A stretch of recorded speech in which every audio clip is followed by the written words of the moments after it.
8 апрел асосгузори сулҳу ваҳдати миллӣ пешвои миллат президенти ҷумҳурии Тоҷикистон муҳтарам Эмомалӣ Раҳмон дар шаҳри Истаравшан меҳмонхона ва маркази хизматрасонии Истаравшанро ифтитоҳ намуданд. Зимни шиносоӣ ба сарвари давлат иттилоъ дода шуд, ки меҳмонхонаи мазкур дар доираи татбиқи амалии солҳои рушди деҳот, сайёҳӣ ва ҳунарҳои мардумӣ дар деҳоти зарҳалоли шаҳри Истаравшан бунёд гардида, бо ба истифода додани он 15 нафар сокини маҳаллӣ бо кори доимӣ ва маоши хуб таъмин гардиданд. иншооти мазкур дар масоҳати умумии 601 замин доман густурда, худи бино дар масоҳати 375 метри мураббаъ қомат афрохтааст. бино аз 5 ошӯна иборат буда, қабати якум аз мағозаи фурӯши мебел ва армуғон иборат буда, қабатҳои болоӣ аз меҳмонхона иборат мебошанд. мо бо баробари ҳамин истифода додани меҳмонхона аз 15 нафар ҷои корӣ таъмин шуданд. коргарон аз индиҳомҳои вай гузаштанд, забономезӣ, бештар ҳама забонҳоро медонанд.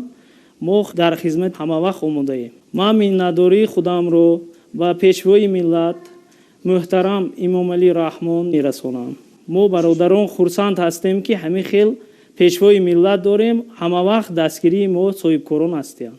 меҳмонхона аз 20 ҳуҷра иборат буда, имкони дар як вақт ба 40 нафар хизмат расониданро дорад. тарҳу намои бино ба талаботи меъмории муосир ҷавобгӯ буда, дар он тамоми унсурҳои миллӣ ба инобат гирифта шудааст. атрофи бино чароғону сабзкорӣ шуда, ҳамчунин барои 50 нақлиёт таваққуфгоҳ бунёд гардидааст. пешвои муаззами миллат муҳтарам Эмомалӣ Раҳмон зимни шиносоӣ бо шароити хизматрасонӣ ва имкониятҳои мавҷудаи бино ба сифати корҳои анҷомёфта баҳои баланд дода, фаъолияти онро дар васеъгардонии инфрасохтори соҳаи сайёҳӣ нек арзёбӣ намуданд.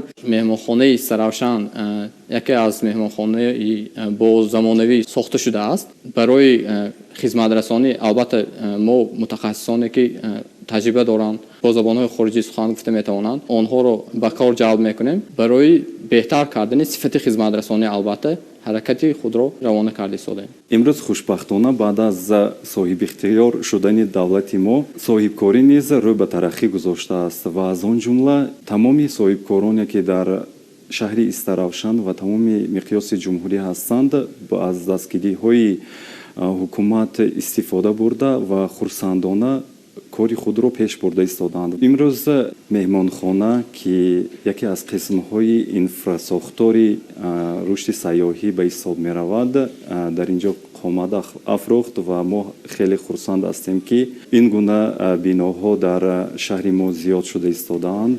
сарвари давлат ҷиҳати муаррифии бештари таъриху фарҳанг, урфу одат, меҳмоннавозии тоҷикона, ҷалби мутахассисони касбӣ ва беҳтар кардани сатҳу сифати хизматрасонӣ ба соҳибкорон дастуру супоришҳои муфид доданд. қобил ба зикр аст, ки феълан дар шаҳри Истаравшан 5 меҳмонхона, 6 мавзеи сайёҳӣ, 8 тарабхона, 3 осторхона, 153 ёдгории таърихӣ ва боғҳои фароғатӣ фаъолияти босамар доранд. бунёди даҳҳо иншооти дигар идома дошта, ҳамаи онҳо то истиқболи ҷашни 30 солгарди истиқлоли давлатӣ ба истифода дода хоҳанд шуд, ки барои таъсиси ҷойҳои корӣ, дар беҳтар шудани инфрасохтори соҳаи сайёҳӣ ва татбиқи сесолаи рушди деҳот, сайёҳӣ ва ҳунарҳои мардумӣ мусоидати фаъол мекунад. дар идомаи сафари корӣ дар шаҳри Истаравшан асосгузори сулҳу ваҳдати миллӣ пешвои миллат президенти ҷумҳурии Тоҷикистон муҳтарам Эмомалӣ Раҳмон хатти обрасонӣ барои обёрии 100 гектар замини хоҷагиҳои деҳқонии Мазбут, Маъмур С, Ситадел, Турсунбой Боборо ифтитоҳ намуда ва бунёди тогзори нави кишмиш дар хоҷагии деҳқони Шукрулло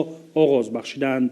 барои обёрии заминҳои чорхоҷагии чойамудӣ аз чуқурии 120 метр канда шуда, бо ҳамин масъалаи таъмини заминҳои мавзеи мазкур бо оби полезӣ ба порагии ҳалли худро пайдо намуд. тавре ба сарвари давлат иттилоъ доданд, то ин дам дар 100 гектар замини ин мавзеъ танҳо ғалладонагӣ лалмӣ корида мешуд, ки ҳосили паст дошт. акнун бо ифтитоҳи хатти обрасонӣ имконият фароҳам омад, ки дар ин ҷо дигар нави зироатҳои кишоварзӣ низ кишт карда шавад.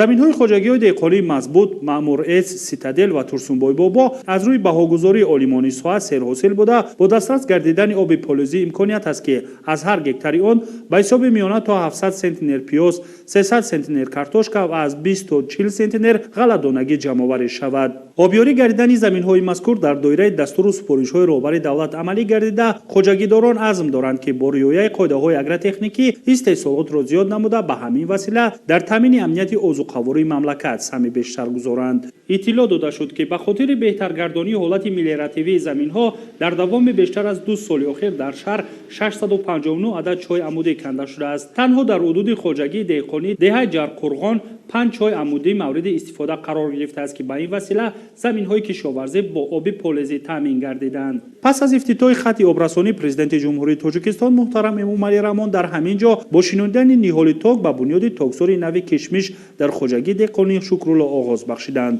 боғинав ба хотири васеъ намудани майдони токзор дар ҳудуди шаҳри Истаравшан дар масоҳати 1 гектар замин бунёд гардида дар он парвариши токи нави кишмиш роҳандозӣ карда мешавад. барои бунёди токзори мазкур ниҳолҳои нави маҳаллӣ ки ба иқлиму хоку оби минтақа мутобиқ аст истифода гардида дар сурати нигоҳубини дуруст дар давоми 3-4 сол токзор ба ҳосил медарояд. тибқи баҳогузории пешакӣ аз 1 гектар токи нави мазкур то 100 центнер ҳосил ба даст овардан мумкин аст. токи кишмиш барои истеҳсоли мавиз истифода гардида маҳсулоти мазкур дар бозорҳо серхаридор аст. токзори нав дар ҳудуди деҳоти Зарҳалол бунёд гардида дар маҷмӯъ майдони умумии ин нави токзор дар ин деҳот ба 450 гектар расонида шудааст. ба сарвари давлат иттилоъ доданд ки аз 1710 гектар токзори кишмиш ки дар ҳудуди шаҳри Истаравшан мавҷуд аст ҳамасола то 10,000 тонна мавиз истеҳсол гардида ҳам ба бозорҳои дохил ва ҳам ба бозорҳои хориҷии мамлакат содирот карда мешавад.